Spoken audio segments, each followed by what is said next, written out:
The idea that we should quantify the compensation, the damage that has been done by Putin's brutal and illegal war against Ukraine, that we should quantify that damage and that the bill should be sent to Putin and the Russian regime is absolutely right and proper. It is an imperialist war being waged by Putin. It has been from the outset, without criminal and without justification, and as well as the immense human damage that has been done, probably in excess of 100,000 lives lost. There has undoubtedly been huge damage done for which the Russian regime and the people who preside over that regime should have to pay the bill.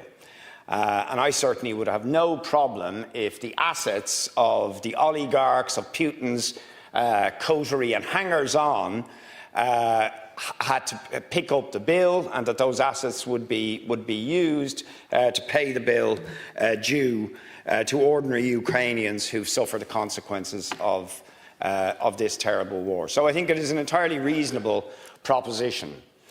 But I have to say that when you see the determination with which the Irish government and the European Union, all the members of the European Union, pursue the demand, the rightful demand for accountability for the Russian regime for the crimes it's committed against the Ukrainian people, and yet it fails to do, in the most brazen way, fails to do the same when it comes to Israel's crimes against the Palestinian people, you can't help but be absolutely infuriated at the hypocrisy and the double standards of the European Union in relation to, and you call into question then whether they actually are even concerned about the crimes done against the Ukrainian people. Because if it's a crime to launch an illegal war against the people of Ukraine, which it is, to occupy their lands, to kill, for nearly 100,000 people to die, surely it's the same when Israel does that to the Palestinians. Such are the extent of the crimes that Israel has committed against the Palestinians that they are now in the dock for genocide. The greatest of all possible crimes, as well as multiple breaches of international law, commission of crimes against humanity in terms of apartheid, ethnic cleansing, illegal occupation, the collective punishment of the Palestinian people, instigating yet another war against the people of Lebanon, bombing Iran, putting the entire region on fire to such a degree that even ordinary people in this country can't pay their bills because of the crimes Israel is committing, and yet the same European Union that professes to be horrified by the crimes of the Putin regime not only doesn't impose sanctions on Israel for crimes that are as bad and worse, but gives favoured trade status to the Israeli regime, gives economic privileges to the regime that is committing those crimes against the Palestinian people on an ongoing basis. I mean, the hypocrisy and double standards are staggering. They're beyond belief. Or even, I was just on the phone, Minister, you might be interested, with an Irish citizen who's on the flotilla, who's very scared. He asked me to tell you that he's scared. He's on the same boat, by the way, as Catherine Connolly's sister, the President's sister. And they said they are frightened about what is coming down the line. When you look at the two people who are being kept in detention in Israeli prison now, two of the leaders of the Samud flotilla. But when you look at, we're talking about a regime where one of the minister's wife gives them a cake in the shape of a noose to celebrate the idea that they're going to hang lots of Palestinians because they're Palestinians resisting the Israeli occupation. You think about, the horrific nature of this regime. And he asked me to say to you, what is the government doing about these violations of international maritime law, where they're kidnapping, piracy, and so on, to add to all the crimes that Israel is committing?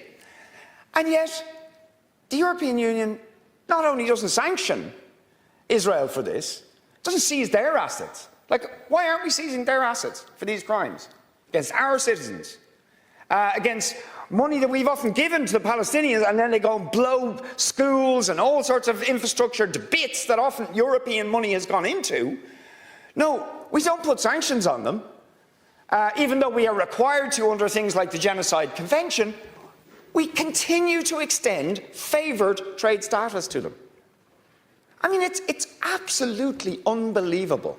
And what it makes me think, you see, is that the motivations of the people who run the European Union have nothing to do with the things they say that are motivating them when they talk about how horrible the occupation of Ukraine is, which is horrible.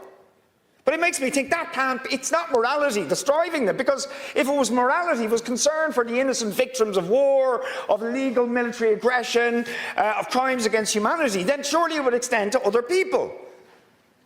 But it doesn't. So then you ask, what is the real motivation here? Is it that actually Europe is only concerned with its sphere of influence? That it is guilty of exactly the same crimes Putin is guilty of? The same crime it's now very obvious Donald Trump is guilty of. They have a policy saying we have the right to control South and Latin America and Cuba and Greenland because it's our sphere of influence. And we will do whatever, we'll take out governments if necessary, we'll threaten to attack people, it's our sphere of influence. Putin does it. And Israel, a US ally and an ally of many in the European Union, is doing the bidding of certain European powers. Therefore, we're not only not going to sanction them, we are going to extend them favoured trade status. So it's all hypocrisy, all the sort of moral outrage that expressed about Putin is actually nonsense, because what's actually motivating the European powers is their own strategic self-interest. And it doesn't suit them to impose sanctions on Israel, because in the twisted world that they inhabit, actually they see Israel as essentially a colonial outpost. And that's, of course, what it is. Always has been. A colonial outpost to serve the interests of the Western powers. And if the Palestinian people have to suffer genocide because of that sort of colonial project to control that region and dominate that region, so be it. So yes, the people of Ukraine deserve compensation, but so do all victims, including the Palestinians, for the victims of the same crimes. And it is very obvious the European Union is not concerned or motivated by that humanitarian principle or moral principle. It is riddled with double standards and hypocrisy. Thanks.